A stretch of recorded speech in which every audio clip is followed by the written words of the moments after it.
Samajwadi party के प्रवक्ता फखरुल हसन चांद जी इस वक्त हमारे साथ हैं। फखरुल भाई, संदीप देशपांडे हैं, मनसे के नेता हैं और महाराष्ट्र में एक पोस्टर लगाया है और उत्तर प्रदेश में एक नारा हमने सुना था, बटोगे तो कटोगे। उन्होंने कहा कि उत्तर भारतीयों, अगर मराठियों का अपमान करोगे तो पिटोगे, सिर्फ पिटोगे, बटोगे तो पिटोगे। देखिए, क्योंकि उनका स्कोर विधानसभा में 0 है, जनता ने उनको 0 पे पहुंचा दिया है और उत्तर भारतीयों की बड़ी ताकत है उनको 0 पे पहुंचाने में। तो ऐसे लोग जिनकी भाषा खराब है, जो कानून को नहीं मानते, जो संविधान को नहीं मानते, जो सोचते हैं कि उत्तर भारतीय पीटने के लिए हैं, तो उत्तर भारतीय पीटने के लिए नहीं है। अगर आप पीटेंगे तो देश में बाबा साहब का कानून है, संविधान है और समाजवादी पार्टी महाराष्ट्र की ऐसे लोगों को कानून के रास्ते ठीक करने का काम करेगी।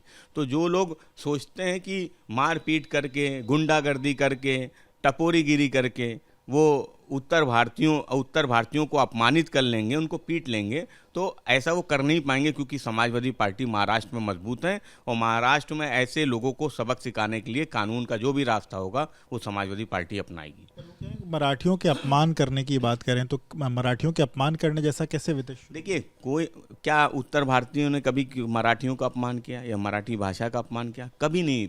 कोई उत्तर भारत के लोग वो हमेशा संविधान कानून को मानते हैं, सभी भाषा का सम्मान करते हैं। आप उत्तर भारतीयों के लिए इस तरीके के शब्दों का इस्तेमाल हमेशा से मन से करती आई है, उनके साथ मारपीट करती आई है। वो कौन लोग हैं? वो मेहनतकश लोग हैं जो ठेले लगाते हैं, गुमटी लगाते हैं, आपको सुविधाएं देते हैं, जो महाराष्ट्र में जा रहे हैं मेहनत करके, पसीना बहा के। आप उनके साथ मारपीट करेंगे? गरीब आदमी के साथ मारपीट करेंगे? किसी ताकतवर के साथ मनसे के लोग क्या मारपीट कर सकते हैं उत्तर भारतीयों के साथ? नहीं कर सकते। समाजवादी पार्टी महाराष्ट्र में मजबूत है और उत्तर भारतीयों का अपमान या उत्तर भारतीयों को अपमानित करने का कोई भी प्रयास मनसे द्वारा किया जाएगा तो समाजवादी पार्टी करारा जवाब देगी। एक और विषय है, आज प्रधानमंत्री मोदी लखनऊ आ रहे हैं, राष्ट्रपिता स्थल देश को समर्पित करेंगे। कैसे देखते हैं इस बार को, क्योंकि उत्तर प्रदेश की पॉलिटिक्स ऐसी मूर्तियों और पार्क के किनारे बहुत घूमी, आप लोगों ने भी मूर्तियां और पार्क बनाए। देखिए, समाजवादी पार्टी ने हमारे सबसे बड़े नेता जिन्होंने पिछड़े दलितों की बात की, वंचितों की बात की, अगली जाति से आते थे, जनेश्वर मिश्रा जी, उनके नाम पे एशिया का सबसे बड़ा पार्क लखनऊ में जनेश्वर मिश्रा पार्क बना है। आज प्रधानमंत्री जी आ रहे हैं लखनऊ में। ये कोई राजनीति का विषय नहीं है, क्योंकि आज स्वर्गीय अटल बिहारी वाजपेयी जी का जन्मदिन है, हम उन्हें श्रद्धांजलि भी देते हैं। लेकिन भाजपा ने जो उनके सबसे बड़े नेता हैं अटल बिहारी वाजपेयी जी, उनके नाम पे कोई विश्वविद्यालय नहीं बनाया और मूर्ति भी लग रही है तो समाजवादी पार्टी ने जो लोक भवन बनाया वहाँ लगी। समाजवादी पार्टी की सरकार में स्टेडियम बना, उसका नाम बदल दिया, वहाँ उसका अटल बिहारी वाजपेयी जी के नाम पर रखा। समाजवादी सरकार में लोहिया हॉस्पिटल बना तो उसके किसी तल पे अटल बिहारी वाजपेयी जी के नाम पे विश्वविद्यालय चल रहा है। अब एक पार्क में उनके नाम पे मूर्ति लगाई जा रही है। एक तो भारतीय जनता पार्टी ने अटल बिहारी वाजपेयी जी वो इतने बड़े नेता थे, उनको लखनऊ तक सीमित कर दिया। दिल्ली में उनकी मूर्ति क्यों नहीं लगती है? लखनऊ के बाहर और जगह पे उनके नाम पे विश्वविद्यालय या और संस्थाएं क्यों नहीं खोली जाती हैं? या मध्य प्रदेश में भी वो चुनाव लड़े थे, मध्य प्रदेश में भाजपा क्यों नहीं? क्योंकि भारतीय जनता पार्टी ब्राह्मणों के नाम पे केवल वोट लेती है। तो बात कह रहे हैं, वोट लेने की बात कह रहे हैं। एमआईएम ने एक सवाल खड़ा कर दिया। एमआईएम कह रही है ये कोई राष्ट्रपिता स्थल नहीं, इसको कोई राष्ट्र को इससे प्रेरणा नहीं मिल रही, क्योंकि ये उनका कहना है कि ये तो पंडा प्रेरणा स्थल है, ब्राह्मण प्रेरणा स्थल है, आरएसएस प्रेरणा स्थल है।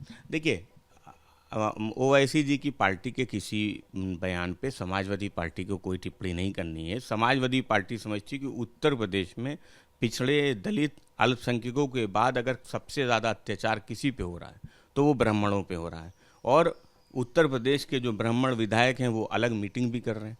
इसलिए किसी नाम से किसी को जोड़ देना, समाजवादी पार्टी समझती, भाजपा की विचारधारा ज़रूर है नफरत की, बंटवारे की, लेकिन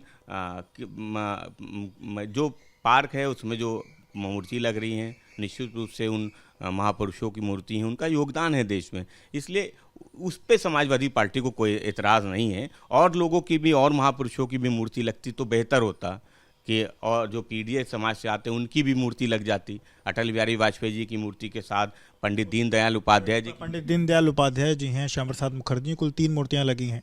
नहीं, मैं समझता हूँ कि और भी मूर्ति लग सकती थी, और भी मूर्ति लगवाई जा सकती थी, लेकिन सवाल ये नहीं, सवाल फिर वही घूम के है कि अटल बिहारी वाजपेयी जी भाजपा के सबसे बड़े नेता थे, उनको लखनऊ तक क्यों सीमित किया जा रहा है? अगर उनकी विचारधारा, क्योंकि वो सबको साथ लेके चलने का प्रयास करते थे, उनका सम्मान सभी दलों में था, सभी लोग उनका सम्मान करते थे, लखनऊ की जनता ने तो उनको हमेशा सम्मान किया, लेकिन आखिर उनको लखनऊ तक सीमित। गहरा लगाव था इसलिए लखनऊ। नहीं, वो तो मध्य प्रदेश में भी चुनाव लड़ने गए थे।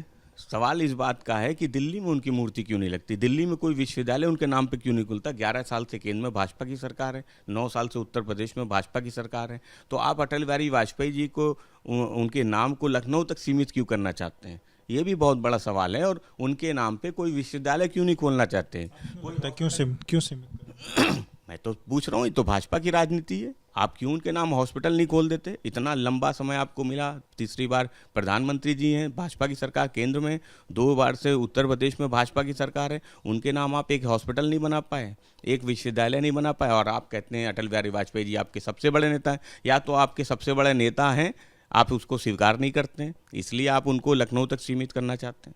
मैंने उसमें एक और सवाल खड़ा किया कि उस पार्क में किसी और जाति से आने वाले, ठाकुर जाति से आने वाले या अति पिछड़े जाति से आने वाले किसी और व्यक्ति की मूर्ति क्यों नहीं लगाई गई? देखिए, ये सवाल भाजपा से ओवैसी जी पूछे या दूसरा दल पूछे, हम तो इस बात को ज़रूर पूछेंगे कि पीडीए के लोगों की भी मूर्ति लगाई जानी चाहिए थी। शायद भाजपा की विचारधारा नहीं है।